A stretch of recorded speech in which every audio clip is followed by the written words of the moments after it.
Hello बच्चों, कैसे हो आप सभी। मैं के यादव, आपका मैथमेटिक्स कोच, मैथमेटिक्स एजुकेटर, स्वागत करता हूं आप सभी का। आशा करता हूं आप सभी मस्त होंगे। आज हम लोग डिस्कस करेंगे फैक्टराइजेशन ऑफ पॉलिनोमियल। ठीक है, पॉलिनोमियल का फैक्टराइजेशन कैसे करना है इसके बारे में। इसके जो स्पेसिफाइड मेथड है जो आपको इस बुक में, इस सिलेबस में पढ़ना है, उसके बारे में डिस्कस करेंगे। और पॉलिनोमियल के फैक्टर का यूज क्या है इसके बारे में डिस्कस करेंगे। डियर स्टूडेंट, आप सभी के लिए ये इंपॉर्टेंट है कि मैं बार बार बोलता हूं, जब आप मेरे वीडियो देखो तो अपनी बुक जरूर साथ में रखो और एक रफ कॉपी, ताकि आप क्वेश्चंस को स्टेप बाय स्टेप नोट कर सको। जहां डाउट हो उसको राउंड फिगर करो, गोला करो, और उसको कमेंट करके या मैसेज करके हमसे आप पूछ सकते हो। ठीक है, क्वेश्चन जो हम लोग फैक्टराइजेशन ऑफ पॉलिनोमियल पढ़ने जा रहे हैं उसमें दो मेथड सबसे ज्यादा इंपॉर्टेंट है।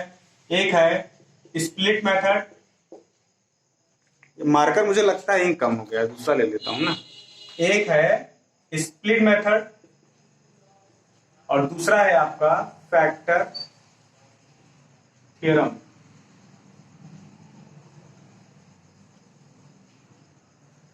ठीक है,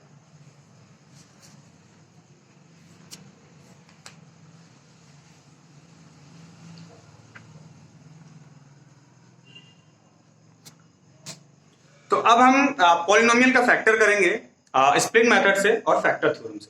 दोनों की अलग अलग डिफरेंसेस वैल्यूज होती हैं, मतलब मेथड होते हैं, लेकिन दोनों किसी एक क्वेश्चन में अप्लाई किए जा सकते हैं। दोनों से वैल्यू हमको सेम मिलेगा।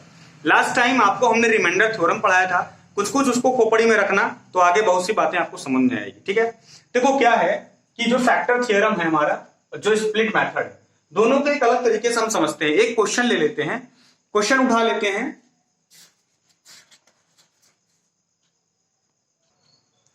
एक क्वेश्चन ले लेते हैं, 2x² plus 7x plus 3। Question है 2x² प्लस 7x प्लस 3। क्या सवाल आ रहा है? सवाल ये आ रहा है कि अभी तो सर ने थ्योरम पढ़ाया नहीं, मेथड पढ़ाया नहीं, क्वेश्चन करा रहे हैं। देखो थोड़ा सा उल्टा चलो। आप कभी ध्यान करो, ऐसी मूवी देखो जिसमें कंक्लूजन पहले दे दे, पहले परिणाम दे दे, बाद में उसकी स्टोरी आपको पता चले क्या हुआ था, तो थोड़ा इंटरेस्टिंग लगता है। तो मुझे इंटरेस्ट के साथ पढ़ने में, थोड़ा पढ़ाने में मजा आता है। और इंटरेस्ट इस बात का कि पहले मैं एक क्वेश्चन आपको कराऊंगा, उसमें इन दोनों मेथड को अप्लाई करूंगा, सॉल्यूशन करूंगा, फिर आपसे पूछूंगा समझ में आया कि नहीं आया। मेरा मानना है क्वेश्चन में जो मेथड अप्लाई करके समझाना होगा वो ज्यादा बेटर पड़ेगा मेथड को अकेले समझाने से।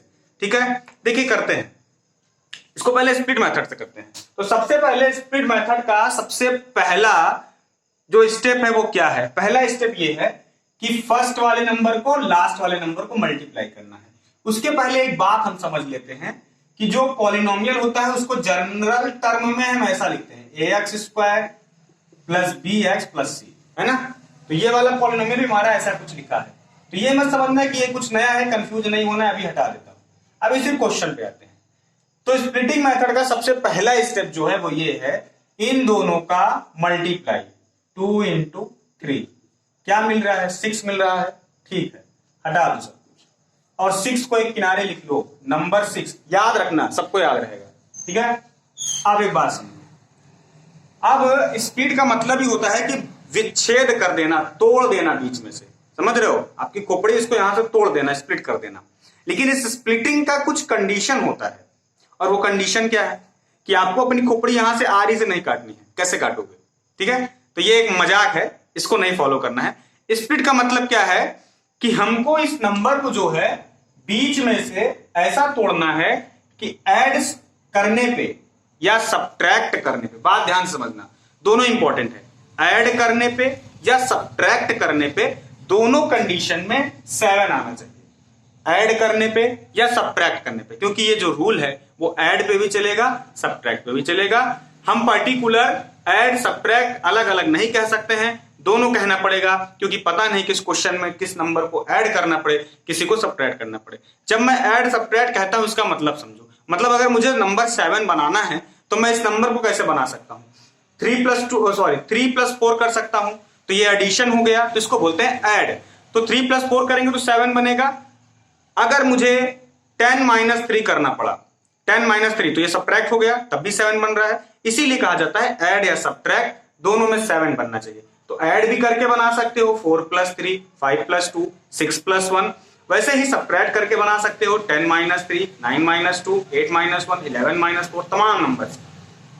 जैसी कंडीशन होगी, कंडीशन कौन तय करेगा कि इतने ऐड करने से बन सकते हैं, इतने सब्ट्रैक्ट करने से बन सकते हैं। क्वेश्चन एक है, एक ही स्प्लिटिंग उठानी है, तो कौन सी स्प्लिटिंग उठानी है ये दूसरी कंडीशन पर डिपेंड करती है, सॉरी पहली कंडीशन पर डिपेंड करती है। पहली कंडीशन क्या है कि इसका और इसका मल्टीप्लाई 6 आया है, तो बीच में ऐसे नंबर को लेना है जो ऐड सब्ट्रैक्ट करने पे 7 आए, मल्टीप्लाई करने पे 6 आए। मतलब अगर हम 7 को ऐड करते हैं दो नंबर में, 4 प्लस 3, 4 प्लस 3, तो क्या मिलेगा? 7 मिलेगा। लेकिन 4 3 जा 12, 4 और 3 का मल्टीप्लाई कितना मिला? 12 मिला, जो कि 6 नहीं है। इसका मतलब इसको नहीं लेंगे।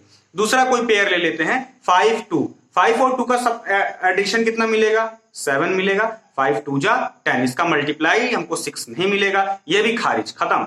दूसरा लेते हैं 6 प्लस 1, 6 प्लस 1 का एडिशन हमको 7 मिलेगा ये, और 6 1 जा 6, यानी इनका मल्टीप्लाई भी हमको 6 मिल रहा है। ये सबसे बेटर हमको इसमें ऑप्शन पड़ेगा, ठीक है। तो इसका मतलब ये है कि 6 प्लस 1 हमारे लिए सही कंडीशन है। शुरू करते हैं काम। इस नंबर को नहीं छुएंगे, इस नंबर को नहीं छुएंगे, ये 20 का नंबर है, इसको छुएंगे।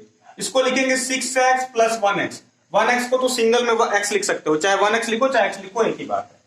अब बात को समझो, देखो 6x में x ऐड करेंगे तो 7 आएगा, सही है, सब कुछ चेक कर लेना चाहिए, सही है। 6 1 जा 6, ये भी सही है। प्लस और प्लस का मल्टीप्लाई प्लस आएगा, ये भी सही है। साइन भी चेक करना है। अब क्या करना है, देखो इन दोनों का एक पेयर, इन दोनों का एक पेयर बनाएंगे। ये लाइन मैंने आपको समझाने के लिए खींची, आपको नहीं खींचना है, ठीक है। तो इन दोनों के पेयर बनाने का मतलब क्या है कि इन दोनों में से अब जो जो नंबर कॉमन होगा वो हम लेंगे। तो आप देखो ध्यान से, यहां एक्स स्क्वायर है, यहां एक्स है, तो मतलब एक्स यहां 2 टाइम्स है, एक्स यहां सिंगल है, तो एक्स को हम कॉमन ले सकते हैं, क्योंकि यहां पे एक्स का स्क्वायर, यहां पे एक्स है। मिनिमम एक एक्स हम कॉमन ले सकते हैं दोनों में से, ठीक है।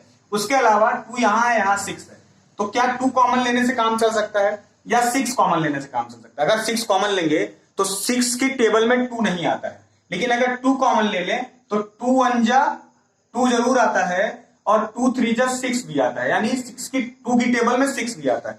तो 2 कॉमन लेना यहां पे आसान है, ठीक है। तो हमने 2 कॉमन ले लिया। ध्यान से समझो क्या क्या बचेगा वो देखते हैं। इस पूरे टर्म में देखो 2 कॉमन चला गया, यानी नंबर कुछ नहीं बचा। 2 1 जा 2, 1 लिखो ना लिखो कोई फर्क नहीं है। एक्स का स्क्वायर था, एक्स चला आया, एक एक्स बच गया, क्योंकि स्क्वायर का मतलब ऐसे 2 एक्स है, जिसमें से एक बाहर चला गया, एक बच गया, ठीक है, ये हो गया। प्लस ध्यान से समझना, एक्स यहां पे सिंगल, ये एक्स बाहर आ गया है, कुछ नहीं बचा, खत्म, एक्स की कहानी खत्म। नंबर चेक कर लेते हैं। 6 है, 6 को हम लिख सकते हैं 2 इंटू 3, जिसमें से 2 चला गया कॉमन, बच गया 3, तो हमने 3 लिख लिया। तो क्या बच गया? X plus 3। ये हमारा हो गया कॉमन लेने का प्रोसेस इन दोनों में से। अभी इन दोनों में से बाकी है। यहां पे देखो एक्स है, एक्स अगर कॉमन ले लेते हैं तो यहां पे कुछ नहीं है, एक्स ना एक्स है, ना एक्स स्क्वायर है, ना एक्स क्यूब है, तो एक्स लेना गलत हो जाएगा, नहीं लेंगे। यहाँ पे 3 है, 3 ले लेते हैं।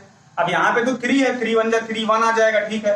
यहाँ पे एक्स है, यहाँ पे ना तो 3 है ना 3 जैसा कोई नंबर है, मतलब ना तो 6 है ना 9 है, तो 3 कैसे ले सकते हैं? नहीं ले सकते हैं। 3 भी हटा दिया। कॉमन मतलब वही है जो दोनों में मिले, ठीक है। तो ना तो x में से कुछ कॉमन मिल रहा है, ना 3 में से जो दोनों को सेटिस्फाइड कर सके।